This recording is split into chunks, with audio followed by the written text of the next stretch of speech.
महान व्यक्तित्व की संगति का प्रभाव। मनोविकृति मन के द्वंद्व, भ्रम, हताशा और अनियंत्रित भावनाओं से उत्पन्न होती हैं। इन प्रवृत्तियों को तब तक दूर नहीं किया जा सकता जब तक व्यक्ति जीवन में उच्च मूल्यों को आत्मसात और व्यवहारिक रूप से उन्हें अपने जीवन में अंगीकार न कर ले। जब किसी व्यक्ति के पास एक उच्च आदर्श होता है और उसके द्वारा वह अपनी सभी गतिविधियों को नियंत्रित करता है, तो समझना कि उसके पास एक उपयुक्त जीवन शैली है। इसलिए हमें स्वयं को महान व्यक्तियों या उनके संदेशों से जोड़ना है। उनका शुद्ध और पवित्र जीवन हतोत्साहित युवाओं के लिए प्रेरणा के प्रकाश स्तंभ के रूप में कार्य करेगा। जीवन में एक उच्च आदर्श को रखने की महत्ता है। एक महान व्यक्ति के प्रति प्रेम, जो स्वयं को दूसरों की सेवा में समर्पित करता है, हमें महान उद्देश्य प्रदान करता है और एक पवित्र उद्देश्य के प्रति दृढ़ निष्ठावान बनाता है। विलक्षण मानसिक अनुभव। प्रसिद्ध गायिका मैडम काल्वे 1894 ईस्वी में शिकागो में थी। वे पूरे विश्व में ओपेरा के लिए प्रसिद्ध थी, तो महाद्वीपों के सबसे बड़े आकर्षण का केंद्र काल्वे बन गई थी। उन्हें उनके उत्साही प्रशंसकों के साथ साथ समाज के उत्तमांश प्रसिद्ध व्यक्तियों ने भी देखा, जो विश्व को जीतने की होड़ में आगे बढ़ रहे उज्जवल सितारे के रूप में कार्य कर रहे थे। एक दिन संध्या के समय वे ओपेरा में अपने अभिनय का प्रदर्शन कर रही थीं, लेकिन उन्हें मंच पर भय लगा और चक्कर आ गया। मध्यांतर के बाद वे मंच पर गई और उन्हें घबराहट हुई। हालांकि उनका पहला अभिनय बहुत ही सफल रहा। वे बहुत उदास हो रही थी और उस रात उन्होंने अभिनय में भाग नहीं लेने पर विचार किया। वे अपने प्रसाधन कक्ष से मंच तक जाने में लड़खड़ा सकती थीं।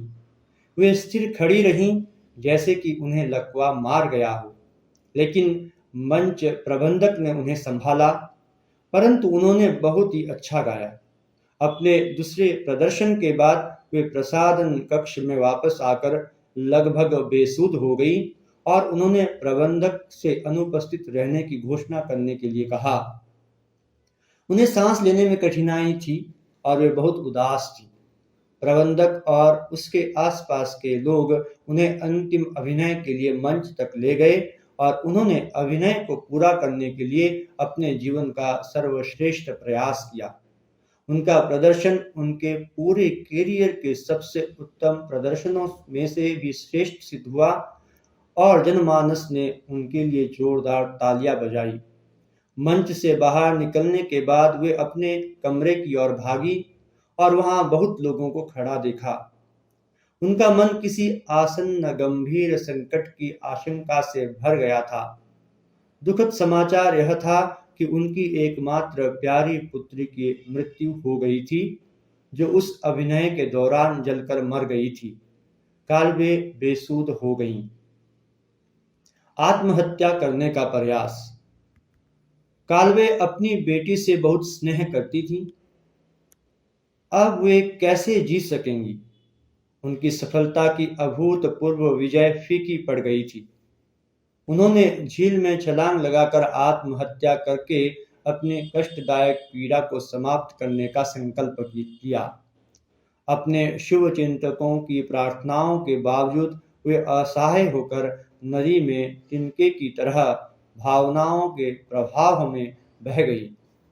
स्वामी विवेकानंद उस समय शिकागो में थे और उनके महान एवं उद्धारकारी विचारों का प्रचार प्रसार चरम पर था। कई लोगों ने उनसे सहायता और मार्गदर्शन के लिए भेंट करने की मांग की। यह बात मैडम काल्वे को अच्छी तरह ज्ञात थी। उन्हें स्वामी विवेकानंद की वैचारिक शक्ति के बारे में भ्रांति थी, इसलिए उन्होंने स्वामी जी से नहीं मिलने का विचार किया। नियति का कार्य। काल्वे 3 बार आत्महत्या करने के लिए अपना घर छोड़कर झील की ओर चली गईं और हर बार नियति उन्हें अनजाने में स्वामी जी के घर की सड़क पर ले आई। हर बार उन्होंने स्वामी जी के साथ भेंट करने से मना कर दिया और अपने घर वापस चली गई।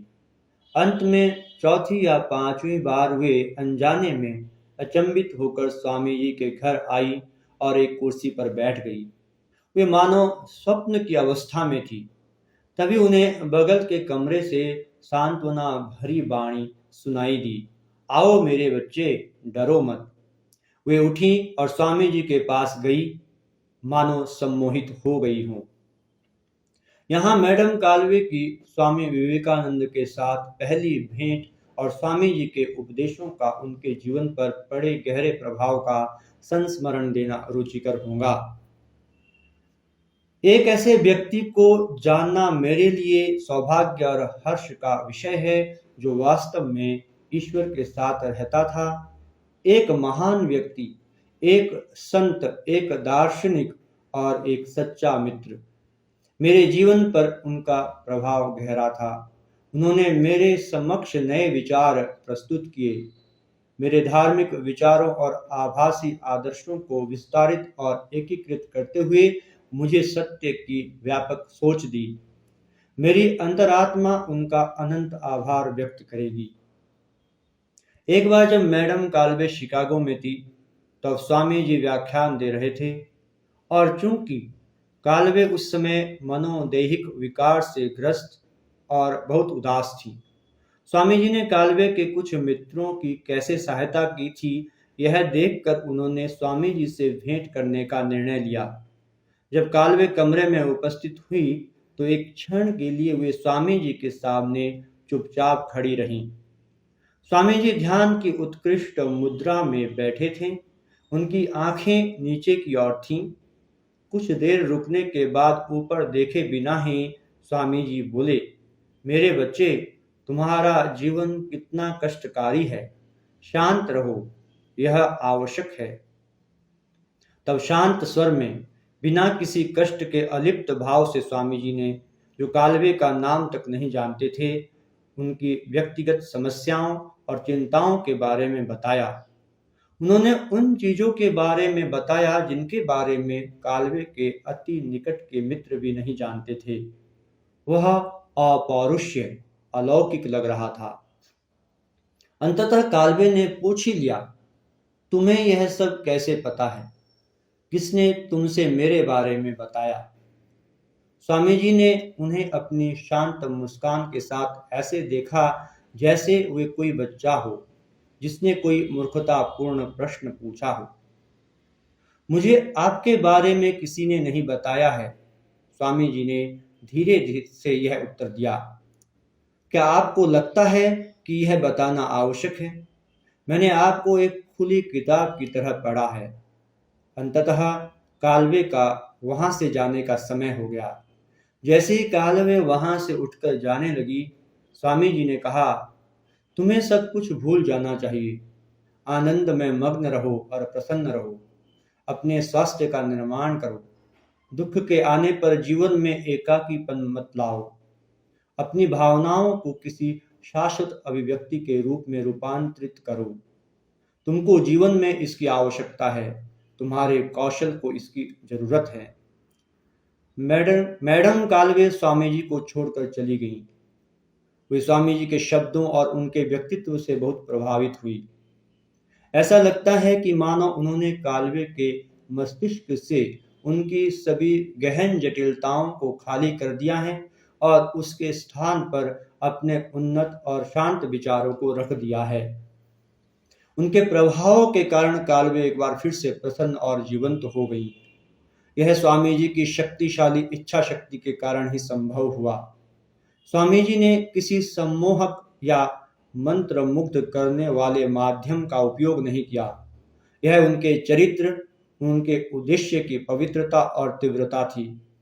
मैडम काल्वे ने जब स्वामी जी को अच्छी तरह से समझा तो देखा कि स्वामी विवेकानंद किसी के विशृंखल विचारों को शांतिपूर्ण स्थिति में लाते हैं ताकि हर कोई उनके शब्दों, विचारों और बातों पर पूर्णता और एकाग्रता से ध्यान दे सके।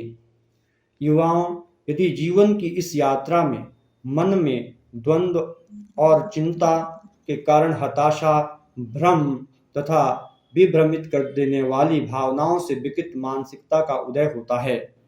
व्यावहारिक जीवन में जब कोई व्यक्ति इन विकट परिस्थितियों का सामना करता है, तब उसे एक उद्देश्य, एक मार्गदर्शक और प्रेरणा की आवश्यकता होती है। उस व्यक्ति के लिए एक उपयुक्त जीवन शैली को अपनाना आवश्यक हो जाता है। इसलिए युवाओं, महान व्यक्तियों की संगत करना आवश्यक है। उनके संदेशों को आदर्श के रूप में अंगीकार करना होगा। उनका शुद्ध और पवित्र जीवन हतोत्साहित युवकों को जीवन में उच्च आदर्श का पालन करने में सहायता करता है। उपर्युक्त वर्णित मैडम काल्वे के संस्मरण से आप समझ गए होंगे कि किस प्रकार स्वामी विवेकानंद के संपर्क में आने के बाद उनके जीवन की गहन जटिलता, हतोत्साहित, दिग्भ्रमित और आत्मघाती नकारात्मक एवं अनियंत्रित भावनाएं एकीकृत और रूपांतरित होकर एक व्यापक सोच बन गई और उन्हें जीवंत कर दिया, मानो उन्हें एक नवीन जीवन मिल गया।